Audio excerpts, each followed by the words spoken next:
이 말이 반복되면 관계는 이미 끝나 있습니다. 부부와 연인의 심리 이야기. 사람들은 보통 관계가 끝나는 순간을 떠올릴 때 극적인 장면을 상상한다. 큰 싸움 외도 폭력 혹은 돌이킬 수 없는 배신 같은 사건 말이다. 하지만 실제 상담 현장에서 가장 많이 마주치는 관계의 끝은 그런 모습이 아니다. 아주 조용히 아무 일도 없는 듯 서서히 말라가는 방식이다. 사랑이 끝날 때 가장 먼저 사라지는 것은 감정이 아니라 말의 온기다. 그리고 그 변화는 특정한 말로 드러난다.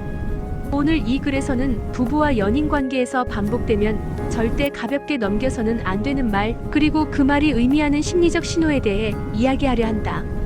관계가 끝나갈 때 말은 이렇게 바뀐다. 사랑이 있을 때 사람은 싸운다. 상대에게 실망하고 서운하고 화가 나서 언성을 높이기도 한다. 하지만 그 안에는 공통점이 있다. 상대를 이해시키고 싶다는 욕구가 남아있다는 것이다. 반대로 관계가 끝나갈 때 사람은 싸우지 않는다. 설명하지 않고 설득하지 않고 감정을 쓰지 않는다. 대신 짧고 무심한 말만 남긴다. 그 말의 목적은 대화가 아니라 차단이다. 반드시 주의해야 할 말 하나. 알았어. 내가 뭘 해도 달라질 건 없어. 이 말은 단순한 체념처럼 들릴 수 있다. 하지만 심리적으로는 매우 위험한 신호다. 상대의 변화 가능성을 완전히 부정하는 말이기 때문이다.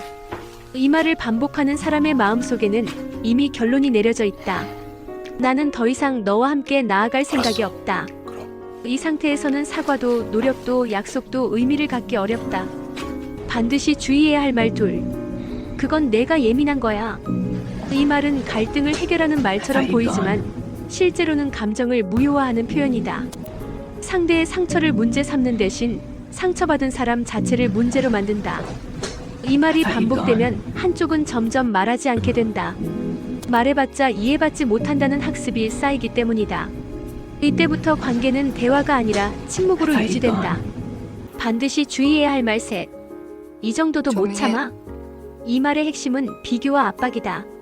상대의 고통을 있는 그대로 보지 않고 남들도 다 참는다는 기준으로 눌러버린다. 특히 중년 이후의 부부관계에서 이 말은 자주 등장한다.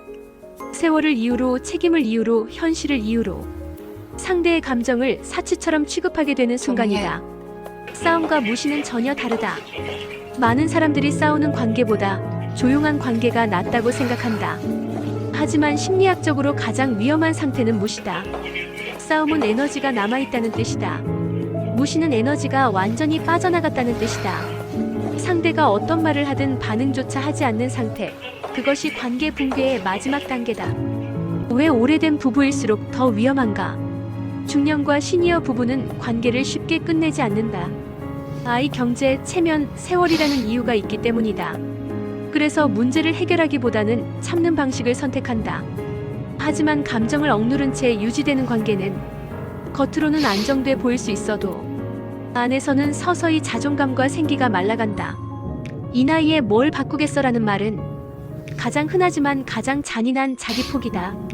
이혼이 답이 아닐 수도 있다. 이 글의 목적은 이혼을 권하는 것이 아니다.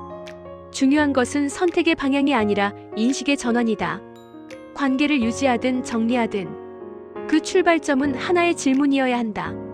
나는 이 관계 안에서 존중받고 있는가? 존중이 없는 관계는 사랑의 양으로 회복되지 않는다. 노력의 크기로 보상되지도 않는다. 관계는 참고 견디는 구조가 아니다. 많은 사람들이 관계를 인내의 문제로 착각한다. 하지만 건강한 관계란 참는 사람이 한 명도 없는 상태다. 말을 꺼내도 비웃지 않고 감정을 표현해도 무시당하지 않고 존재 자체가 부정되지 않는 것. 그것이 관계의 최소 조건이다.